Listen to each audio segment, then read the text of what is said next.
just think about what you would like him to do, and then we can ask him. But he may have somebody to recommend too. He might have someone. Yeah. And Nancy, I can touch base with you offline about these issues. Yeah, send me an email, and you and I'll go back and forth.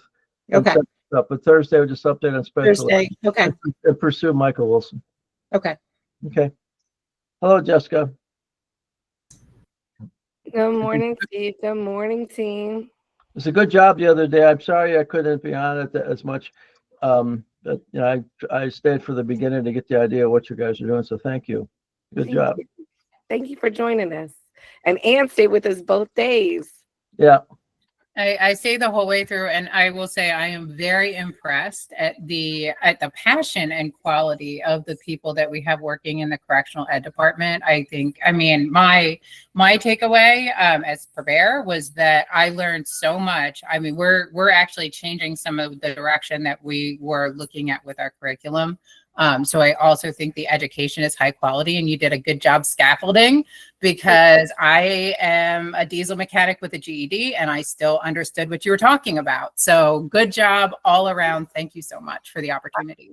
I appreciate that. And I'm sorry, I was a little tardy. The principal I was checking with, she's verbose. So I was trying to wrap it up and I will catch up.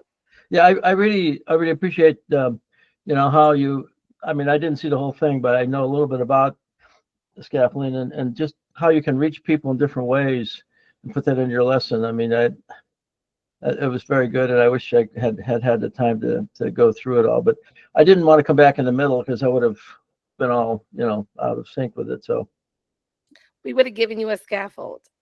Give me a scaffold. I love it. Certainly.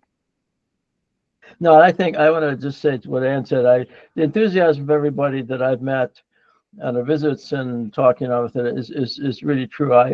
You know, we're not talking about people problems. We're talking more about system problems in this commission. So I just hope people understand that we're not looking to get somebody or that. We're trying to figure out why things don't maybe work as well as they should, you know, and how to do it so they do work better.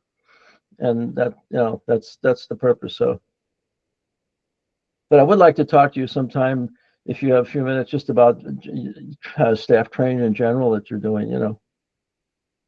Because I got a note or two from some of the teachers who I used to work with. They're still with you. Oh, you're still around, Steve. Hey, you know. Yeah, absolutely.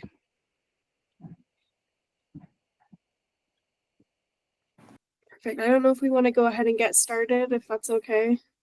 Okay. Awesome. So I'm just going to do really, really briefly an overview of the recommendation process for the annual report. The annual report is due in November. So the timeline after this meeting in September, we're going to meet and go over some recommendations for the ABE GED special education group. These are not the only recommendations. They do not have to be the recommendations. They're just the ones that I put on there. These are the topics that we've kind of been talking about so far. So next meeting, we're going to talk about these and approve these recommendations. And then the meeting after that, we're going to, you know, as we did with like the interim report, do a little issue write-up and, you know, work with that issue write-up and approve it in October so that we can have it ready by November. So again, these are not the final recommendations. If anybody has ideas for more recommendations, if you want to change the way these are worded, feel free to email me and let me know. I think that we're aiming for, you know, like 2 to 3 good recommendations per work group. So just email me before the next meeting, and then we can make sure to get these recommendations out to everyone in a timely manner so we can all review them before the September meeting where we'll discuss and talk about them. Yeah. So that's where we are with the recommendation process. And I just got to say, I have one issue with November. We were going to get it in November, but I'd like to do it before, like just before Thanksgiving or something, have it, you know, pretty much wrapped up.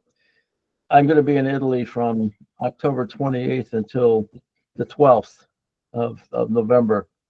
I'm going to school. There's a school in Pompeii, an immersion school in Italian, and with then some touring. So I just found this opportunity. It's terrific. So I'm going, keeping up my hobby with Italian.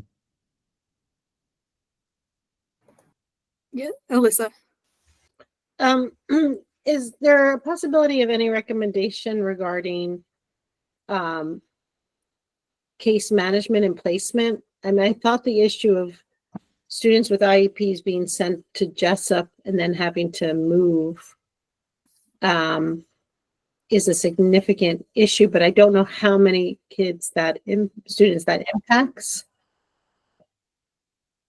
Well, And so Dr. Johnson might have.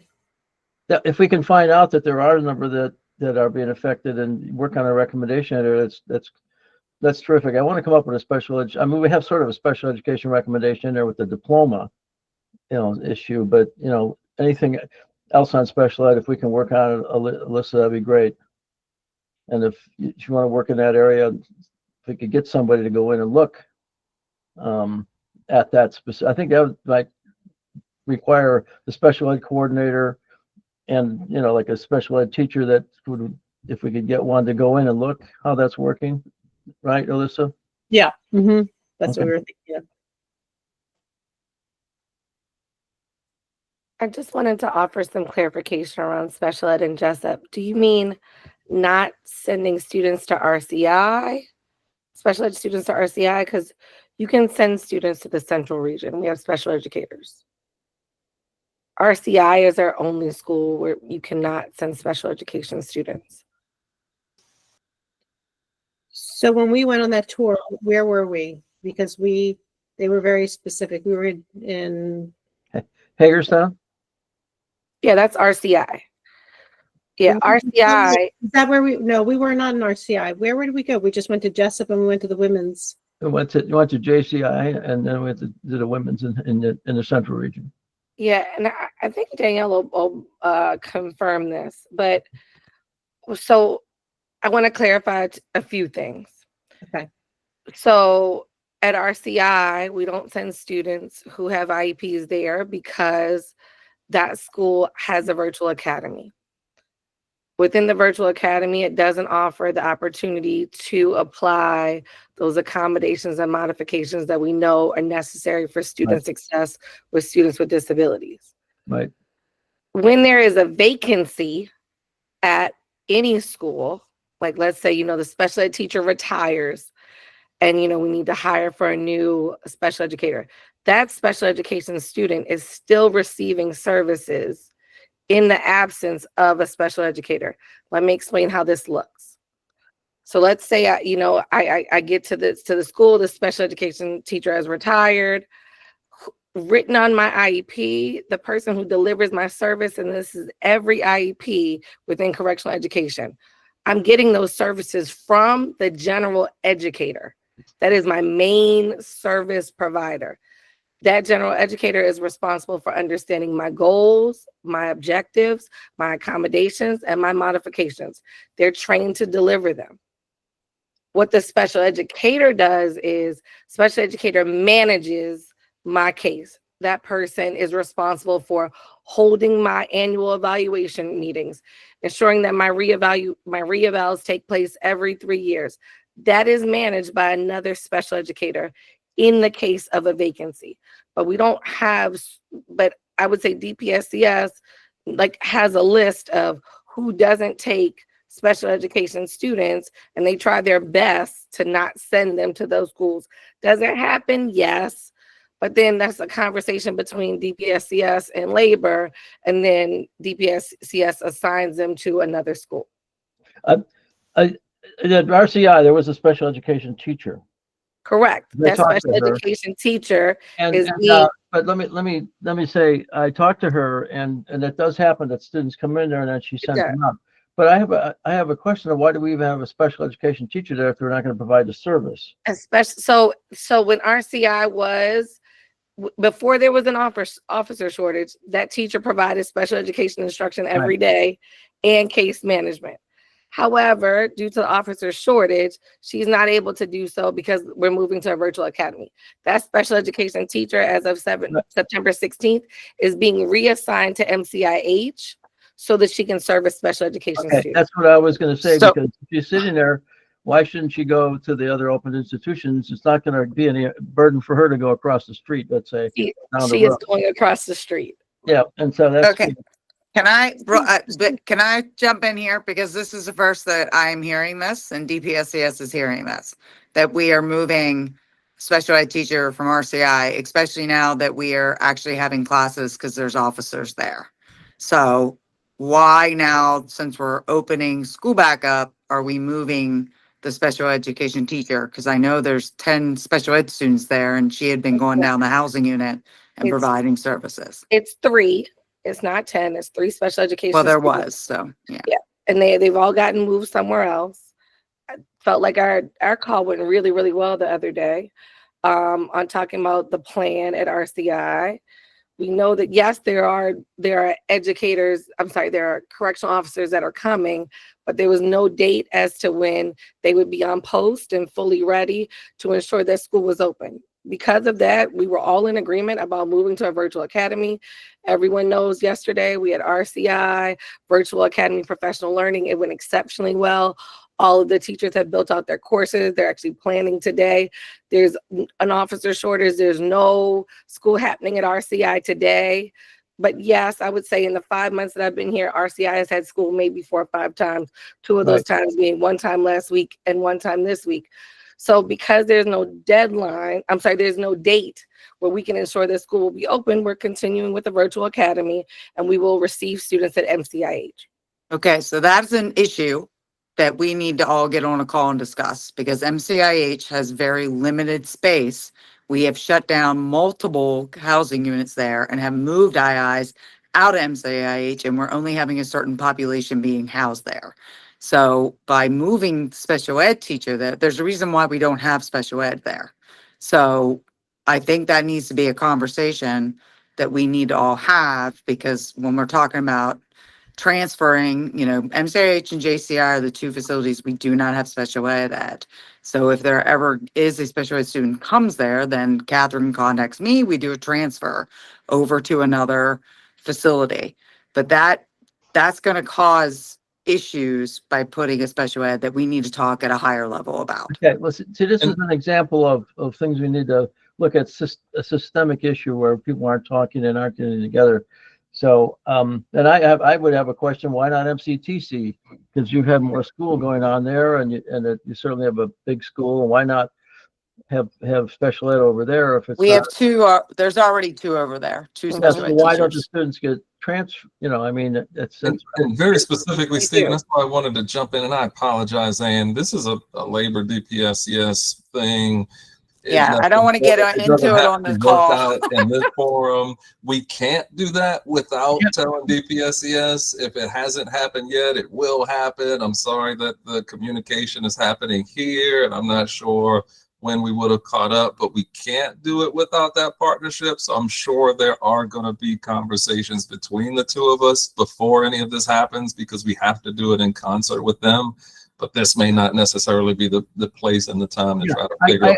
I agree with John. We can't work out any details here, but it's an issue that the commission should stay on top of. And Alyssa with special ed, and if we get if a person's going to come in, a special education teacher, to look at what's going on, we'd ask that person to take a look at this. Is this working properly? Are the 2 agencies coordinating, et cetera? So to that extent, it's the commission's. Once you see an issue, we recognize it and then try to push it along and help it along and try to find a way to resolve it. Like, I'm going to ask to go to MCIW to talk to case management. I'm going to send a letter to John and to Danielle to talk to case management and to talk to the principal about the identification of students and why the classrooms are not fully occupied because of capacity issues. Is there a waiting list? There isn't, because we had found out that we had 2 different opinions on that. So I want to go and I see the commission's job is we saw something that didn't make sense. We're going to take a look at it, and if we can make a recommendation or that we can help fix now, or it becomes if we can't, then it becomes a recommendation in our report to do something about it. So I'm trying to be proactive when we see something. We can't. I can't figure out the details any more than John could, but you guys working together, we want to encourage that. If we see something, okay. So we'll come. I appreciate you both jumping on this issue, but we can't solve it here. But it's noted that we're gonna, we should help you guys or take a look at it from the commission viewpoint. Okay. Does that make sense, John?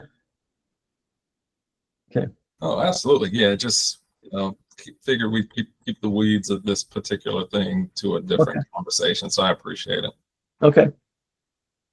So Ainsley, where are we here with? So if we have two presentations today about so our meeting today is about technology, the state of technology for ABE, GED, special education programs. As we know, with all the shutdowns, like we were just talking about, virtual options are really helpful. So we have Dr. Jessica Johnson from the Department of Labor and Danielle Cox from DPSCS to talk about the current state of technology. And I know there are some exciting improvements happening. So Dr. Johnson, if you want to take it away. Certainly. So yesterday we had a wonderful professional learning experience, full day at the AJC in Linthicum with the RCI staff. As you know, the principal is retiring. We have an interim principal that's coming over that does know the staff, that is very positive, that has a good professional working relationship with them, as well as the lead coming over, who's very technology savvy, and will support in getting the virtual academy off the ground. What we did was we started off the morning with a community builder, getting to know one another more and understanding why we do this work, what drives us. And then we dug into an interactive workshop from Origin, where the teachers learned how to provide synchronous instruction, and all the HQ staff, including myself, we all built our own virtual classes. What's great about it is the academic teachers have a lot of content that's already uploaded on the tablets. So really most of their work is around customizing it for the students that they serve, as well as kind of personalizing it to be a little more like them. The occupational teachers, as you know, have already built their courses because some of that content is not preloaded on the tablet, but NERSA does have robust videos, professional documents, handbooks, etc., that have been uploaded to the tablets, and the occupational students have been using those items. Which occupations are there doing this? Mm-hmm. So at RCI, they have barbering, they have warehouse, they have computers, and they have, I'm missing one, masonry. And those courses have been built out. They've had a lot of professional learning from Origin throughout the year. With them, of course, there's a challenge of getting the time to do the hands-on work, but technology-wise, we're in a really good space. They spent the afternoon practicing what live instruction looks like. And working through some kinks, they asked some questions. They had some really good ideas. So the professional learning went really well. In terms of the technology, the webcams have been ordered. They arrived. We have talked to our IT person, Mr. Bowden. He has a couple steps for us to do with the cameras. We're taking those out to do a test on Wednesday of next week. Danielle and Tanya offered to come out to support us in that test, as did the principal at MCTC and MCIH, because you essentially need someone who can bring a cell phone behind the fence so we can test for the connectivity while we have 2 or 3 teachers teaching in the education wing to ensure that we can see and hear the teacher. We talked through all the security components, the user components. So really, we're just testing signal strength. I think Danielle had some great ideas on how to expand and improve the technological component, but I feel very confident in the educational, the usability, the student experience. Because this is not something new. This is happening in states all across the country. It's just something that we're bringing to this facility first. And, we're not, yes, we're prioritizing RCI because they have had a lot of downtime just due to the officer shortage, but we are going to expand the use of our tablets across all of our schools so that we can reach more learners and provide greater instructional time. How many tablets do you have? Because they only had 53, I think, at RCI. Yeah. So RCI has 58 tablets. RCI at full enrollment has 120 students.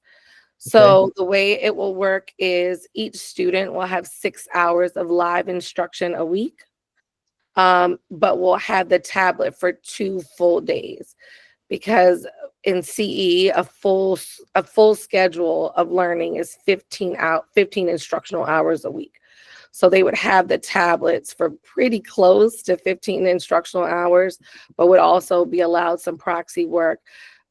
What I like about the tablets is the tablets in real time, very quickly. I made some quizzes yesterday myself. Some of this is just built into how the technology works.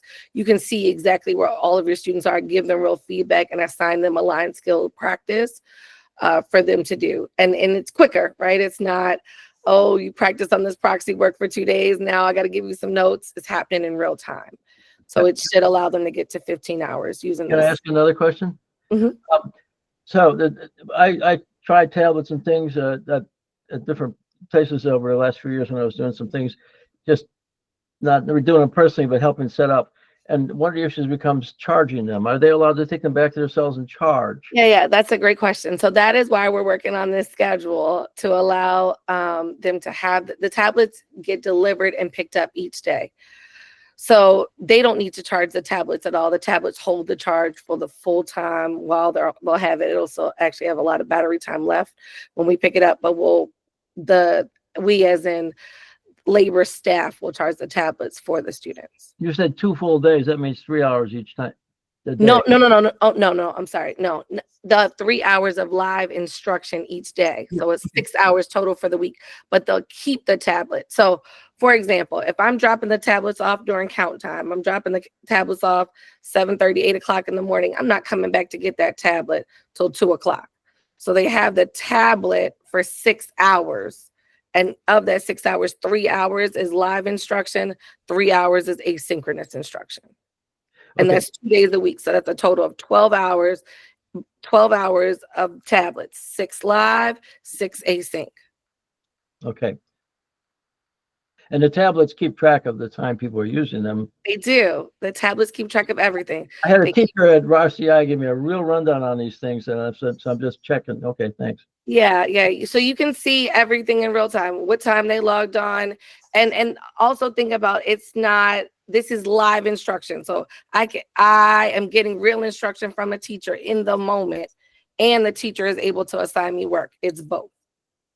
So it would be the same as you would do in the classroom, a very similar experience. Let me ask you this. This is more futuristic, and you may not even be able to answer this. Maybe Danielle can. I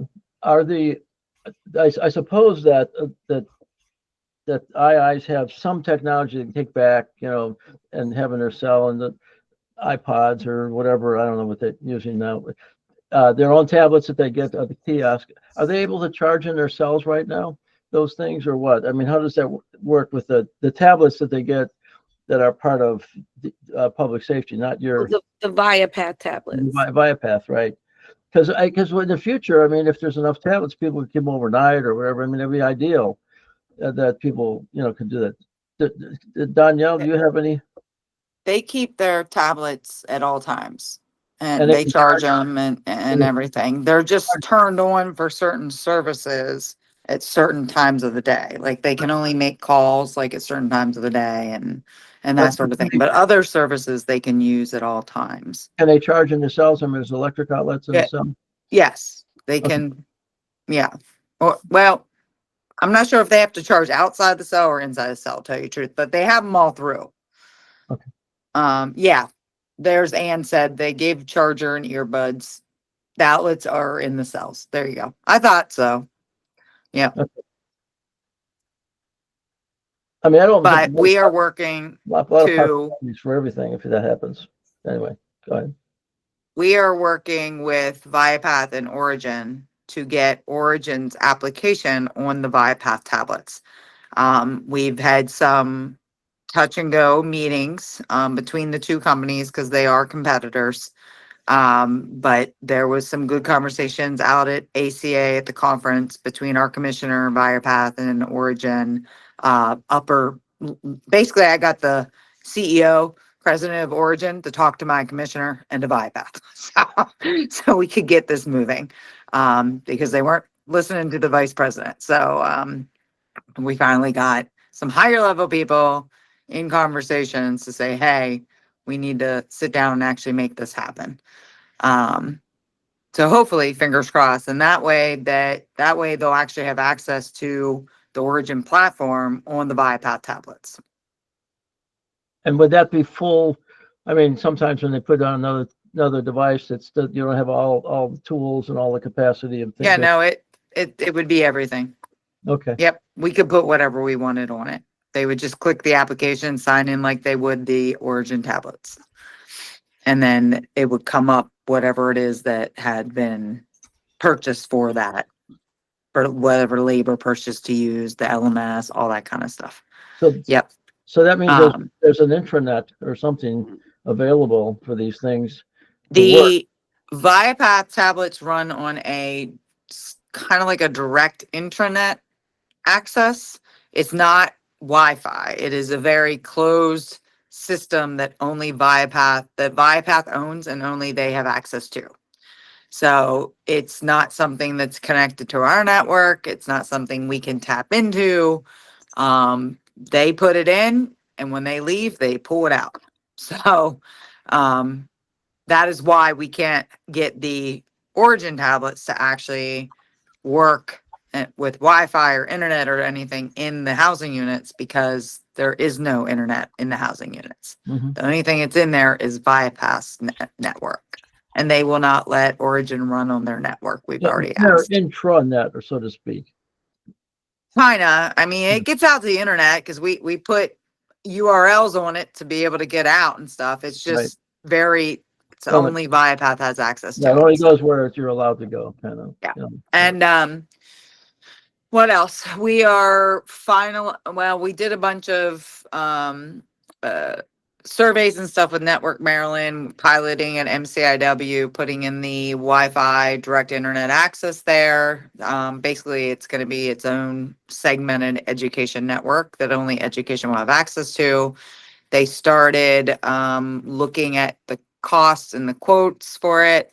So we're starting to purchase everything and get that ready so that we can actually get MCIW up and running as our pilot site. So that means that at MCIW, they'll have access to internet in the schools. So we can change out, for instance, labor could change out their cellular tablets to Wi-Fi tablets, and then the cost will be a lot cheaper at that point for Origin. So, and then the 800 computers that we, actually the trailers for Goucher we're running fiber to those and putting in access points.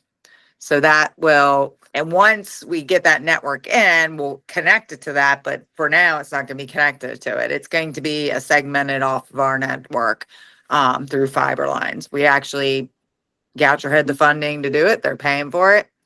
I paid for some of the access points and cabling, but everything else.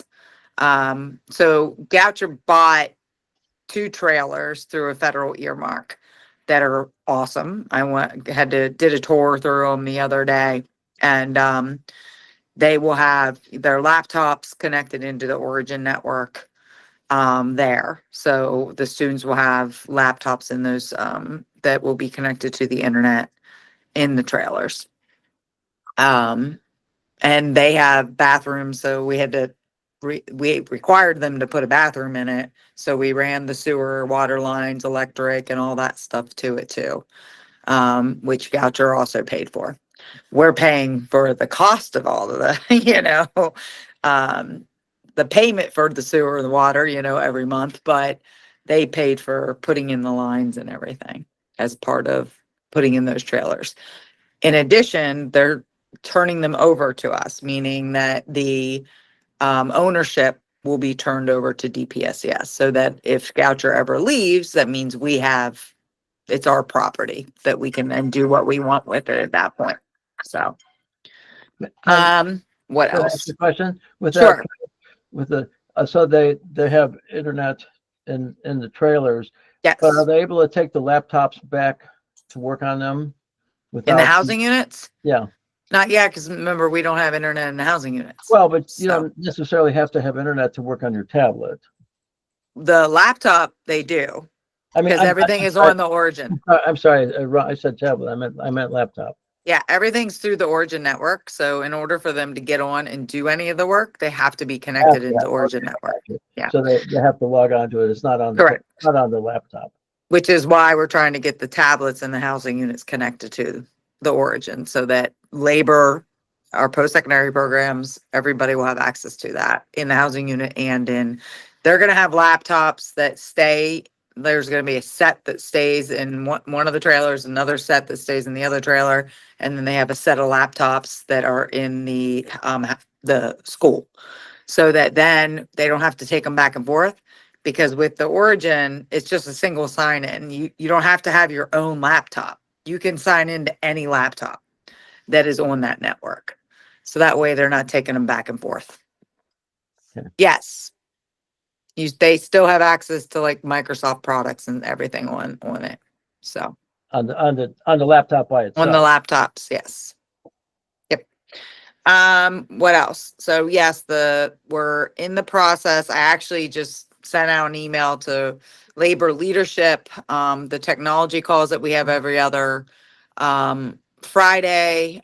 We need to make sure that the next one, which is on the 12th, that we have labor leadership there, because we need to discuss the rollout of the 800 computers and what that's going to look like, because of the connection and putting on, we got to make sure that we put the stuff on it that needs to be put on it, the DPSES stuff plus labor, and that it gets connected into what you guys, if CE students going away, like, we need to know that, so that that's going to be how we configure these computers is going to matter.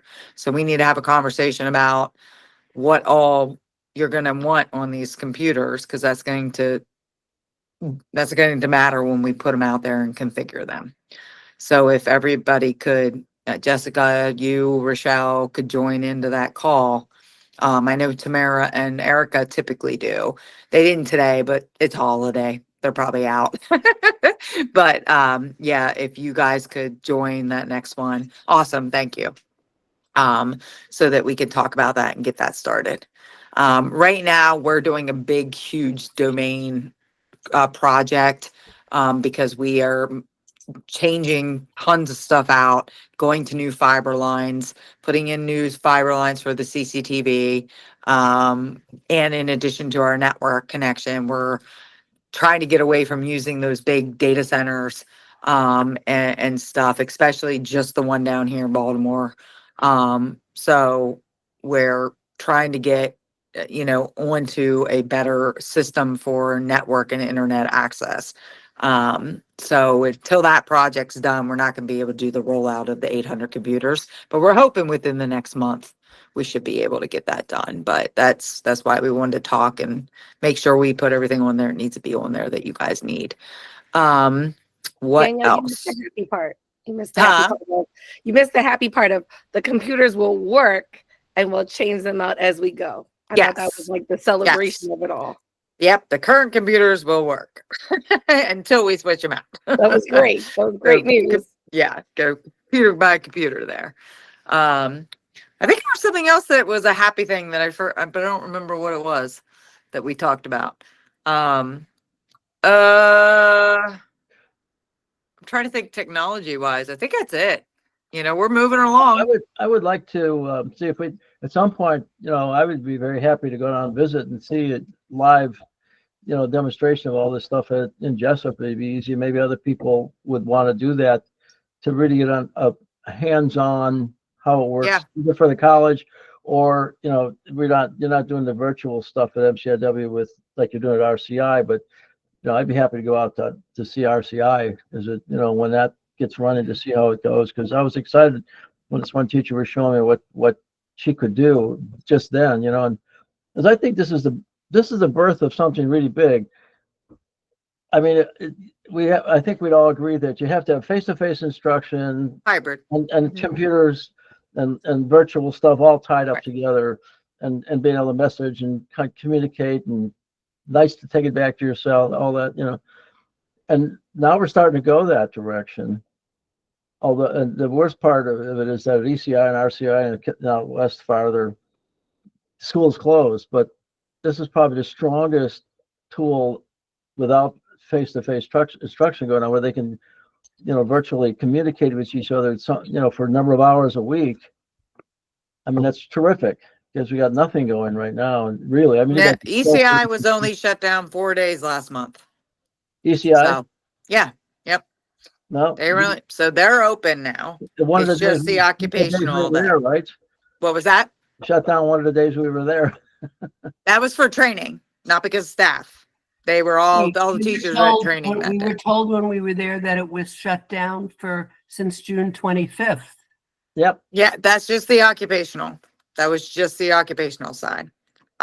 We pulled the numbers from all the principals of when they were, we had all the wardens, Yeah. actually the commissioner's office did it without letting me know, that they got all the wardens to That's get not with the Principal principals and Murphy. pull the data. What's her So, name? Murphy is the principal, the lady that we Yep. met with. That's what she told said us. June 25th.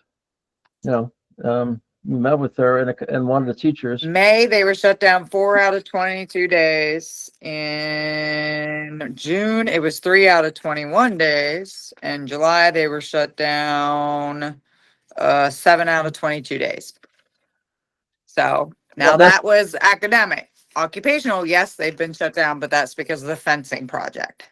But that's where we're getting inconsistent stuff face to face. We're getting one thing, and then we're getting data reported that is different. And so, I mean, I just we really would need to see why. I mean, it was like when we were at MCIW and the principal says there's no waiting list, and to talk to the teachers, and they're saying, well, that's not true, and showing us some kind of stuff that indicates that there are. So we got to.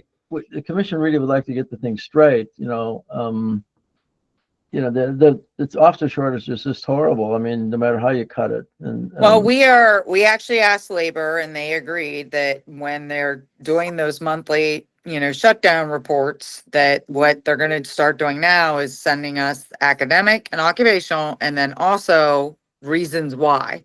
Because one of the things we did when we pulled the closure reasons is because labor's great at going in and saying what they were shut down for that day for, like if it was closed due to graduation or staff shortage or a holiday, or maybe it was employee appreciation day, something like that. They go in and they put that stuff down. So then now they're going to say, let us know so that we can actually see how many was staff shortages versus other things. Yeah, you distinguish between staff, educational, as well as security. I hope when you say that, you're not.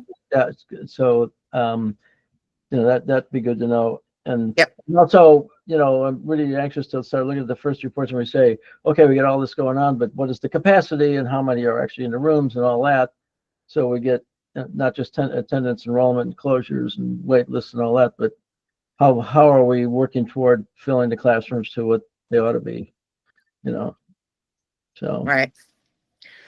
I'm really excited about a lot of this. I mean, we keep bumping into little issues that we don't always agree on and all that, but I think we're really going in a nice direction here, and it's got everybody excited. And this is wonderful. I mean, to hear this technology to start finally working.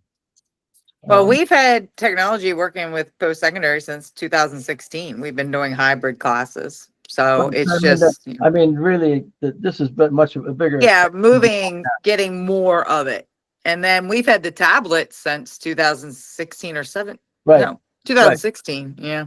Yeah. Well, I've had technology, but I mean, now you're really approaching what would happen in a college and what would happen in a public school. Yeah, we're expanding.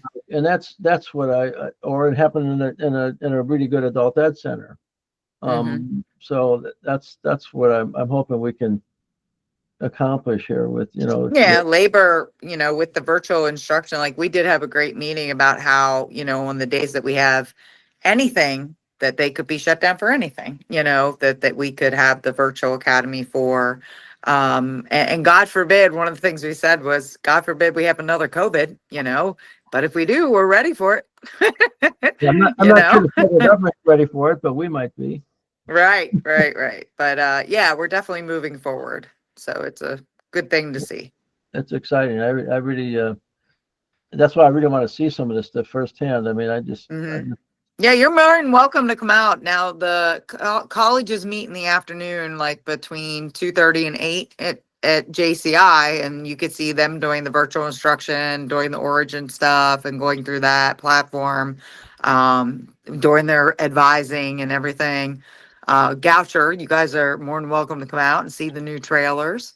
I'm sure once the virtual academy gets up and running, labor would be happy to have you guys come out and take a look at that. So yeah, definitely. So, I mean, I'll put in a request for visits, and the MCIW being the first one, but I'd love to see the technology visits and anything you guys want to show and tell, and have the teachers show and tell. I always, the people on the ground who are doing a really good job. It's always fun watching them show off what they're doing. So, okay. Ainsley, where are we at? I think John has had his hand up for a while. That was for Anne from about 30 minutes ago. Oh my Actually, I was gosh. hoping that we could get her in there to give her comment. Yeah, you just got to say something. I mean, just don't put your hand up, talk. Sorry, I was kind of trying to wait for all of the information to get out there so that I could be inclusive of it. And now it's a little bit back there, but I still think that it's really important to note that labor and DPSCS reported differently whether you have special education services at JCI, with labor saying you do and DPSCS noting that you do not. You don't?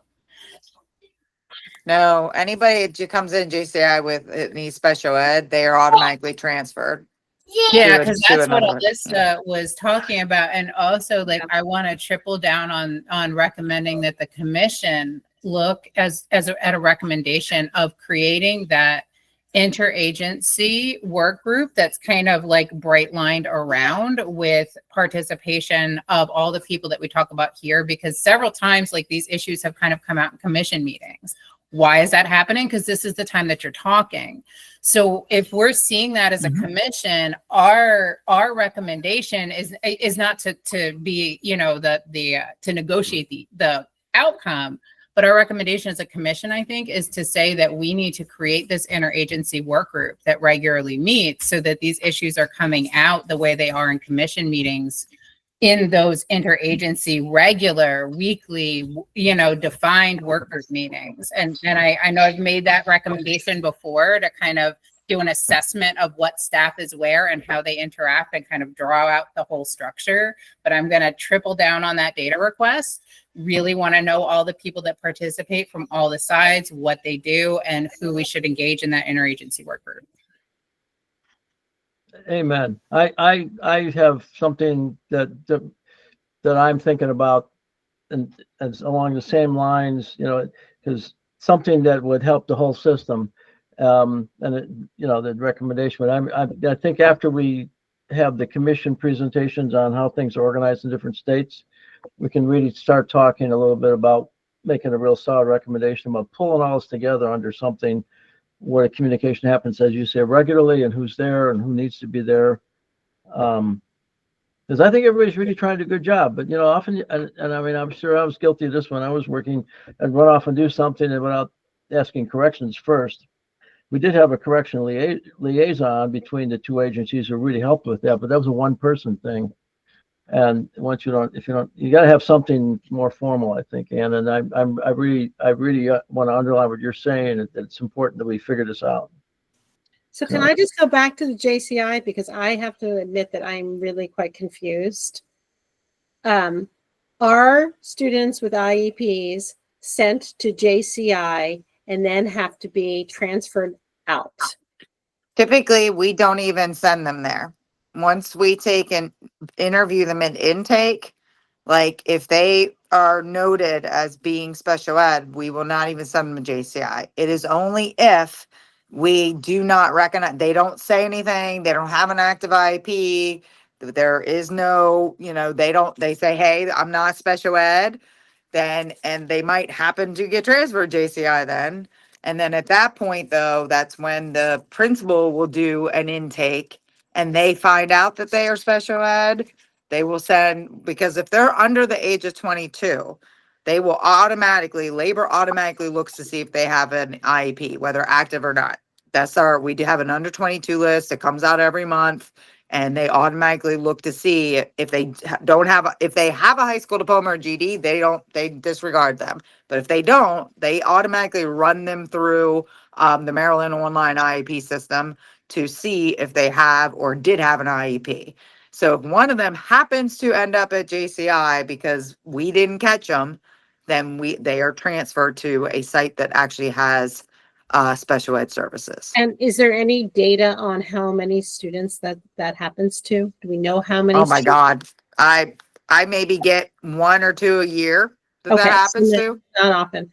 And then, and this probably is outside the scope of what we're talking about, but now that Steve has put me on the hot seat for next week, I do feel like I need to clarify this. I did notice that there was a discrepancy in the number of students who passed the GED that was in the public report versus the information that was provided to the commission as per our, questions. Has anyone looked, do the folks know what I'm talking about? Ainsley, you know what I'm talking about. Yeah, I'm gonna see if I can pull that up real quick. Yeah. And so that was my one question is there's definitely a discrepancy. And so I don't know how many. And has labor done a review or analysis as to why more special ed students are not passing the GED? Dr. Johnson, I see your shaking. Yeah, I am. I'm happy to speak to that. So the first report with the discrepancy, you have to show me because I'm not sure. Are we talking about pass rates or the number of students who earned a GED? So in your last report, Ainsley, do you have it? I could try and track it down from Yeah, my. sorry, I'm digging through some folders, but I should have it real soon. Sorry about that. So in the report that was provided to us, to the commission, not us, I'm not really on the commission, I'm just in the work group, but the data that was provided to the commission had a number of students who were who passed the GED. But then when I looked at the public report, it had a different number, and I can when you're talking, I can look for my specific, because I sent it in an email to Ainsley and Steve, identifying the difference. So 330 students earned a GED in fiscal year 25. Of those 332 students with disabilities earned a GED. wait, how many of the students with Two. Mm-hmm. And the fiscal year starts when? Fiscal year starts July 1 July and ends on June 30th. And then I think the second part to your question was why. Yeah. Mm. So let me address this in two ways. So if you look at so 169 students who had disabilities were a part of correctional ed at some point.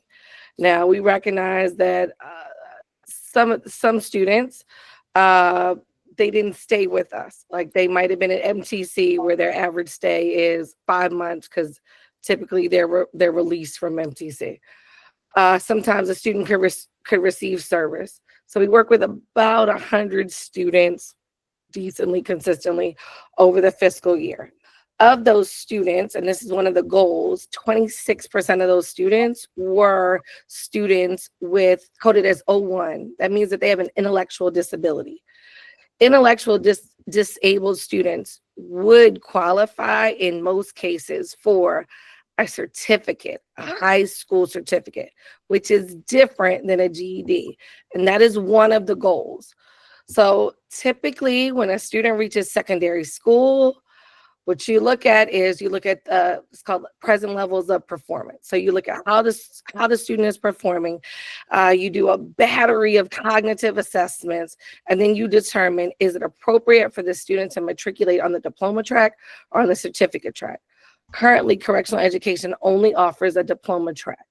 One of the things that we're working with MSDE on at present is to offer the certificate track to students who do fall under that O1 intellectual disability category.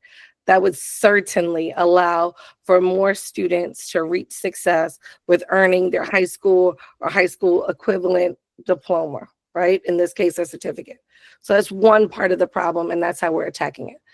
The second component of it. Can I just say one thing? I mean, I would be interested even for the kids who are 01. They're never going to be, that kind of goes to the issue. They're never going to probably be able to pass the GED, but they could potentially get a high school diploma if they're in their community. And so I would really look at whether their IEP was certificate when they came into the system. And that, yes, so that's we're saying the same thing, I think. Yeah, okay. But when we look at the expired IEP, even if the student was on certificate track, which most often happens when you are coded as an O1 disability intellectual, we don't currently offer certificates. What I'm saying labor is doing is we are working with MSDE because MSDE has to approve labor to issue a high school certificate. Right now, we're only approved to issue a diploma. So that would remedy the issues for the 26% of our students that fall under that O1 disability code. And can I ask a question? The 26%, is that 26% of, with the 100 students that you referenced, are those 100 students with IEPs? Or is that 100 students overall? No, just the students with IEPs. 100 students with IEPs, okay. Mhm. Yep, and that was what we saw in the presentation during CEC, and I believe that that's also been presented in some way to this work group. I'm just joining these meetings. Yeah. The second part of your question is why? Why was it only 2, right? I have that question too. So something that we're doing differently in this fiscal year is we're tracking the progress of every single student. Here's what we know already. We know already that our students who have IEPs, they test in on our lower levels of TABE, or the test of adult basic education. They test in at the lowest levels. They're not going to earn a GED within a year. It's going to take them longer to earn their GED. Looking at our disability codes, we know the majority of our students have ADHD, right? They're struggling to maintain their attention. They're easily distracted, etc. We also know that we don't issue those medications within DPSDS. They are not approved, right? We don't have where this group of students would normally receive therapy in this area and be medicated. That is not offered. I'm giving the teachers training specifically aligned to this disability code on the best ways to instruct them and support them, considering they're not getting the 2 things we know that make the greatest amount of difference for this group of students. But I can offer the professional learning. The second component of this is it takes this group longer. So by tracking every single student and pipelining and progress monitoring every 2 weeks, we're able to see where they are in terms of progression on every single subject on the GED, and we're able to make adjustments. So we're able to say this student needs more tutoring. This student might need some pull-out time. This student might need the additional combination of maybe extra time or practice in X thing. But by tracking it student by student, we stand a much greater chance, not just for our special ed students, but for all students, for us to determine a matriculation pathway. In that, we also have to consider with our special education students that we need to, what's the best way to say this? We need to teach them the agency to accommodate for themselves, right? To teach them how to use those accommodations and skills. The special education coordinator is now meeting with every single special educator every month to track the progress of every student and to ensure that all the compliance components are monitored. So I do not suspect that we will be at 2 this year. By tracking the students, I'll be able to look and say, we have X amount of students on level blank. They've tested, at these scores. It's going to take them 2 years to earn their diploma or whatever it may be. We'll be able to have a more accurate timeline. Good. And Jessica, if I can also, weigh in right now, as of August, there's 77 IIs that have IEPs that are special ed. And of those, Jessica was talking about the MTC, which is our pretrial. They have the second most. They have 14, and then MCTC, which has 2 special ed teachers, has 15. We have more IIs that are special ed coming through MTC than any other facility. So they always have 14, 15, sometimes 20. They get up there because of the transitory nature of pretrial. They can have people coming in, be there for 3-4 days, and they're out, and they still count on the special ed list.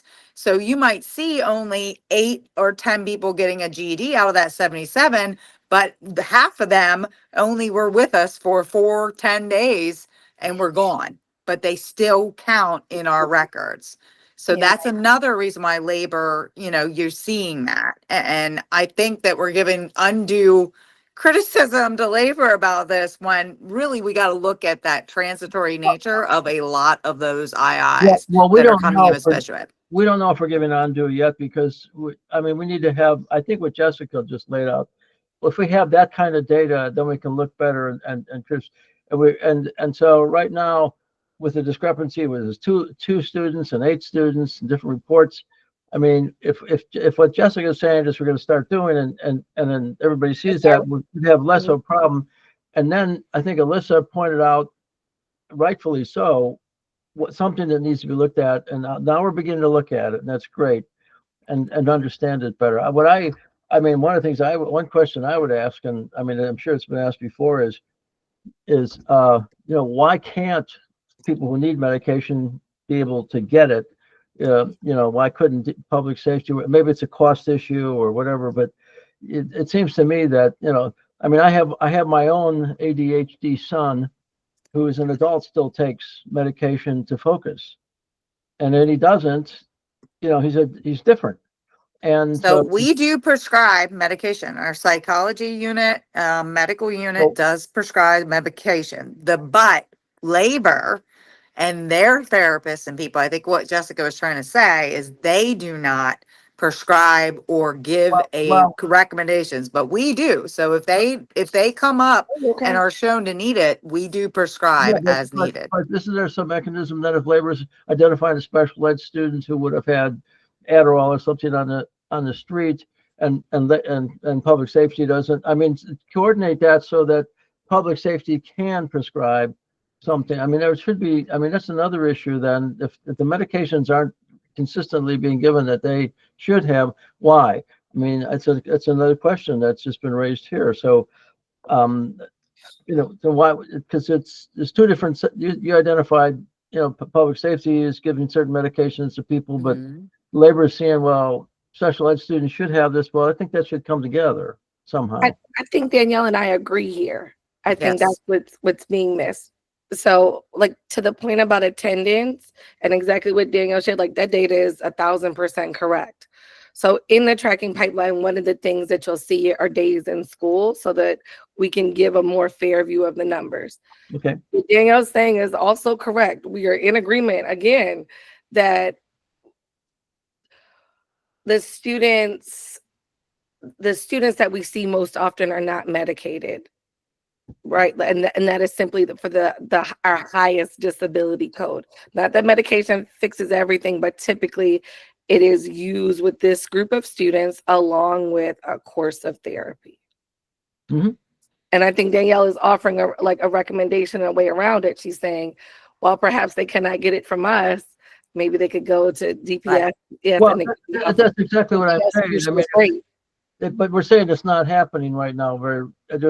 Not everybody. In some cases, it is what I'm saying. If our psychologists note that they need it, but what's not happening, which would be a good idea to do, is if labor's school psychologists or therapists recognize it and they know, I don't think they get our medical records, right? So the II would have to tell them, yes, I'm on this medication or not.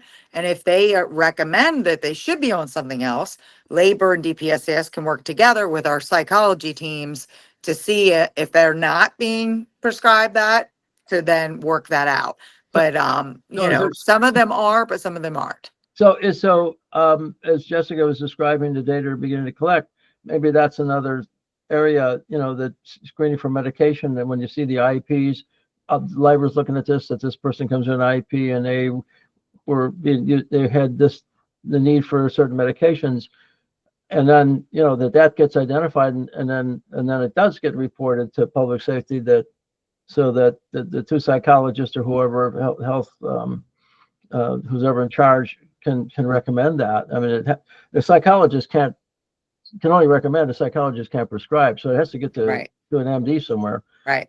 Yep. We have the medical department that can work on that. Yep. Okay, so I just think, Alyssa, with the special ed, maybe that's something we try to work out and keep Yeah. track of. I mean, they also want to be cognizant of the fact that it's obviously an individual's decision as to whether they Correct. should be medicated. And, having represented tons of these Yep. kids in this, they often don't want the medication. Yep. It might be different in Hey, that facility. of course. But I also just want to say is I am not criticizing like the program per se. Like I'm just trying to get to understand the barriers, right? Right. I think that you make a very good point about the length of stay, like the length of the time. And I mean, you would want to disaggregate if you're really doing, I always have this question: how deep a dive are we really doing here?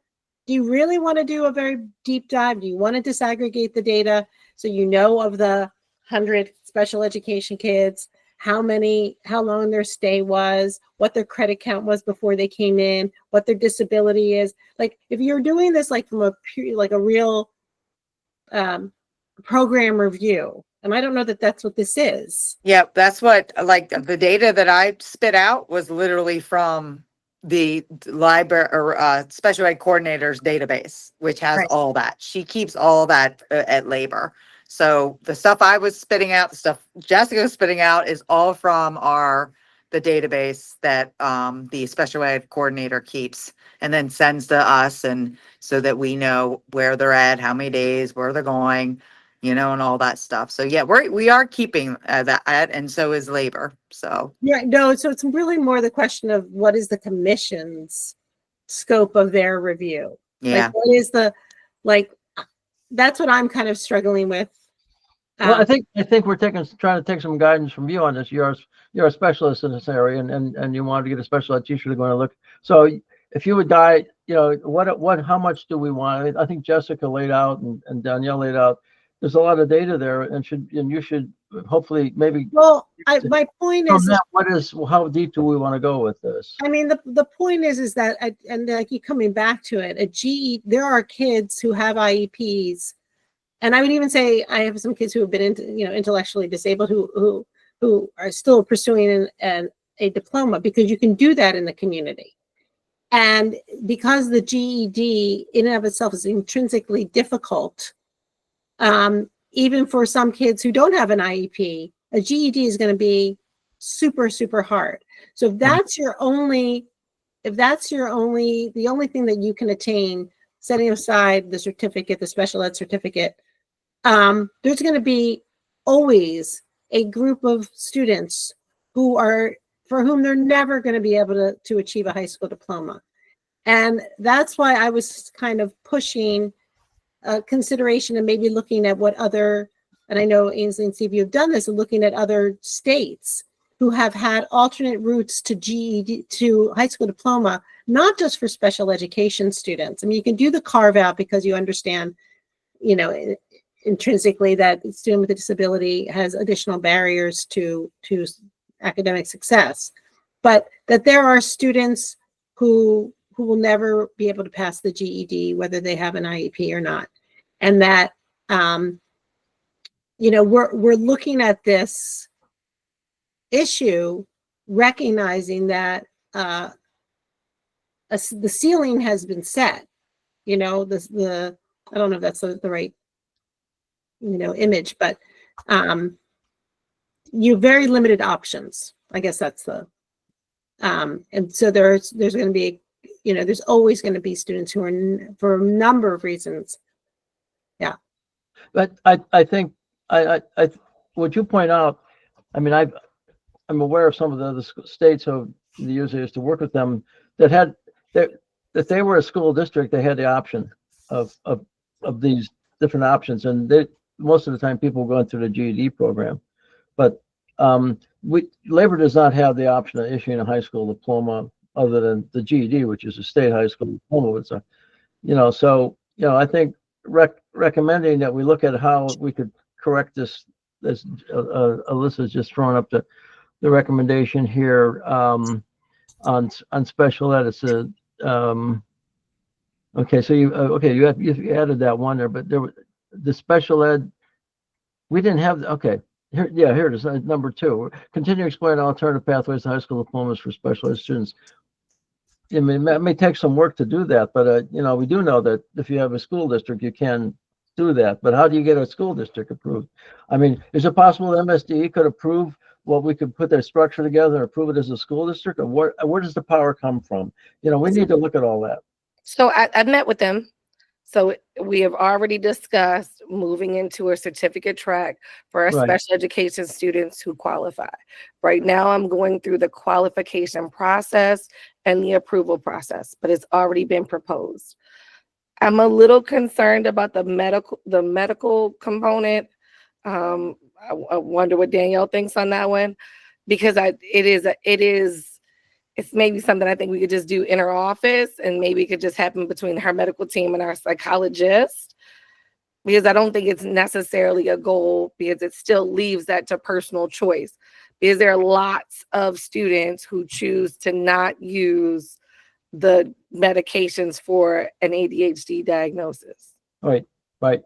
So I'm a Well, little scared. I don't know if it'll rise to the level of recommendation when we come to our final report. Right now, we just sort of listed it there. It could end up being an issue that we're looking at, because we've already come up with some stuff that were issues that are being taken care of, and so we're not going to make any additional recommendation on it. But so this is kind of a placekeeper for, I think, just putting the recommendation in this medical thing. Let's look at it, and then they get and once we do that, maybe we can figure out what we say in the report. Doesn't necessarily have to be a recommendation. Yeah, I also just want to keep us on track with the timeline of the report. I know we're in August and almost in September, so I want us to just keep in mind, the report is coming up soon, and this commission is going to be like a long-term thing, right? So our goal for the next meeting is to look at these recommendations, any other recommendations that people want to submit, and talk about them and solidify them as these are the recommendations from this work group.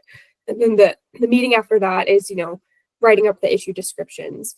So these recommendations, I want us just to keep in mind that we only have really two or three other meetings until our final report comes out. So if anybody does have recommendations, we really do need to have those by the next meeting in September, so we can fully go through them, have everybody on the same page with them. So we're not trying to, scramble in October and put up some recommendations that maybe are not everybody agrees on, or we're running out of time. So just to keep that timeline in mind when we're thinking about recommendations for this annual report, that, we really only have 2 or 3 more meetings until that report comes out. Yeah, I just saw a question pop up from Ann about, is there a current oversight for CE? Yeah, that's the CEC. That's the oversight that exists, and that they meet a few times a year. I mean, John can tell us more about that, but I don't think it's a very strong oversight. I think from what I've seen over the years, and maybe one of the recommendations is we have a better oversight. But we're going to have issues in the final report. The way I envision it is we'll have some issues that some of them don't rise to the level of recommendations, but they end up coming under future activities of the commission to look into. Because we're not going to be able to solve every problem we've come up with, or every issue, or every question. We're going to come up, the recommendations are going to be things we looked at pretty well, so we can make a recommendation. And then there's issues that we're still working at, and then there's future activities that we're going to be, going. So we're going to have to come up to some, what are the recommendations this time? And maybe one of the things we would like to have a recommendation for, we're not ready for, so it still becomes an ongoing issue or something. See what I'm saying? Does that make sense? Yeah, I don't know if we can solve the medical issue. We need more data. Like you're saying, some people refuse. But I'm concerned that two psychologists talk together when there is something, and that the medicine gets offered or not, and that a doctor prescribes it or not, that we do, that we keep track of that. That would be great, because that may be helpful for some people. I know, from some, from working with students over the years, and then in our own family, those kind of things are helpful, or, I don't know. And did we answer your question about the oversight? You did. And I really think we should connect with the treatment subcommittee about this kind of issue, because my lived experience is that it's a formulary issue. And I have fielded tons of complaints from IIs about they arrive at DOC and their meds get cut off. And then the doctor says, I'm going to give you this thing that everybody takes. And they have like a list of a couple different medications, and it's not what works for that person. It's not what they had in the community. And this is not just a Maryland problem. This is a national problem. There's been plenty of research done on it, but it's a formulary issue and it's a cost savings issue. And then treatment services is separate from medical. So you have two separate organizations, two separate contractors working with the department. So you're talking about a really complex infrastructure when you start getting in there. And that is something that it would be a lot to tackle without some expertise. Yeah, it might be that the student wants a medication, and both psychologists from public safety and labor say, yeah, they should have it. And then the contractor says, well, we don't have it. That's what you're laying out here. And so we need to see if that's happening, and if it is, then we think then it could rise to a level of recommendation. And then it's up to somebody else to do something. It's up to Cheryl Pasteur, who's listening here. I see her face, to decide whether, we could, just rise to a level of maybe legislation needs to be, I don't know, and since she's an educator, she's had experience with some of this stuff, I'm sure. No. I also do want to flag that we are 20 minutes over. So did we cover everything for today? Yes, yeah, we are all done with the agenda. Okay, So I'll just put a final plug in here that if anybody has any recommendations, we really want to get to those in the next meeting. So please send those to me as soon as possible, so everybody has enough time to review them, give some feedback before the next meeting. So we're and for the commission meeting next week, we're going to have work groups come do their updates. And so, like, I know I put Alyssa on the spot, but she's going to do a special ed update.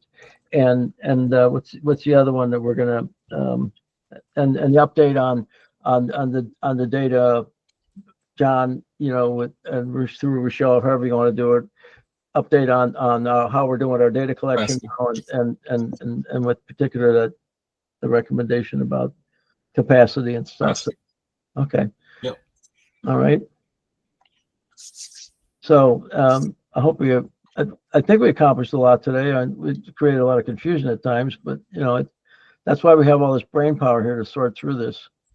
And I think we're doing it in a nice, positive way, and hopefully a helpful way, and that we come up with some good stuff, that helps everybody, helps our whole mission. So Jamal has been sitting there. I don't know if anybody else wants to say anything before we close. And so, okay, and just for the good of, does anybody have any closing comments? What I'll say is that, again, I appreciate all the conversation. At the end of the day, this is a joint venture. Labor and DPSCS together have to move forward and figure out what works for the both of us for our shared customer. And at the end of the day, I think that the more that we work through these processes, the more intricacies we find that we could do a little bit better with here and there. And some may be larger than others. But again, I do want to mention that we absolutely are committed to making any changes that are recommended and reasonable. So, thank you for working with us, and, we'll stay open-minded. Yeah, I feel that way from you guys, that's what you want to do, and the public safety wants to do it. And so we just keep plugging away at it and finding ways to make things happen better, and making the great stuff that we could do in the classroom actually take place, because we're getting students in the process of working well for them. So okay, well, so we meet in the month, this committee, right? Yes, our next meeting is going to be, I think, September 26th. Okay. Stephen, quick question. For this particular work group, I got to tell you that labor has stayed out of raising our hand in any sort of leadership capacity to lead any of these work groups or subcommittees, just because I felt like it was a conflict of interest. Certainly, if you want our support in leading any of these work groups, we're more than happy to lend a hand. And I think that it would quite possibly put that subgroup or subcommittee that much closer to the work. So just let us know. Yeah, I don't have any problem. I mean, sometimes this gets in a little bit of the politics of the agencies, but I don't have any problem with who takes leadership and who they work for.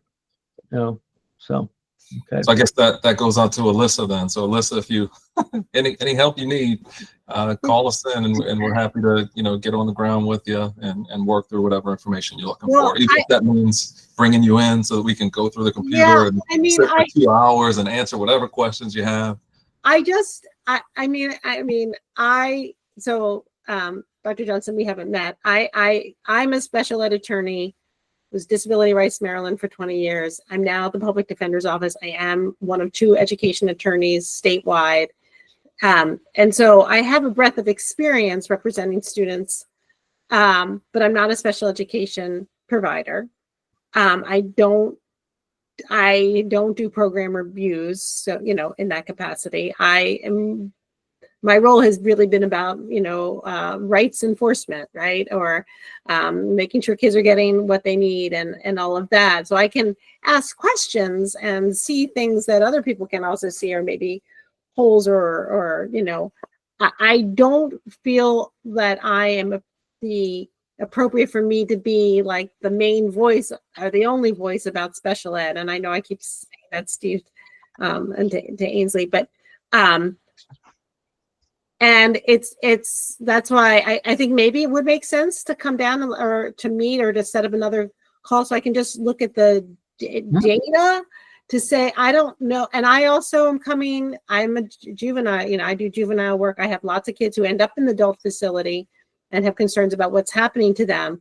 So like for me to even like get a handle on all the acronyms for all the different facilities, I've got catch up work to. I think I'm getting a little better on that, but so let's connect on a calendar invite. We have graciously invited members of the commission to come in and take a closer look at various pieces of our work on the ground. Look, send us an invite. Let's find a time we can get together. Absolutely. Okay. That sounds good. I appreciate it. And I do want to we are looking. Let's work with Ainsley and me on the invites. So if you want to do that, Alyssa, coordinate with Ainsley and me, and we'll get those out. Ainsley has her hand up. Oh yeah, I'm just saying we are looking for another special education member. We have contacted some people, so we are going to get another special education person. This doesn't have to be all on you, Alyssa. Yeah, and I'm not like work. I mean, I also, just so you know, I have a huge caseload, and I'm like tackling systems on a whole host of. We'll get what every time we can squeeze out of you. Okay. All right. Thank you. All right. Thank you. Okay. All right. Take care. Have a good weekend, everyone. Bye-bye. Okay. So likewise, enjoy Labor Day, and we'll see you guys soon. See you next week at the commission meeting. Everybody's invited. Yeah. Okay. All right. Thank you. All right.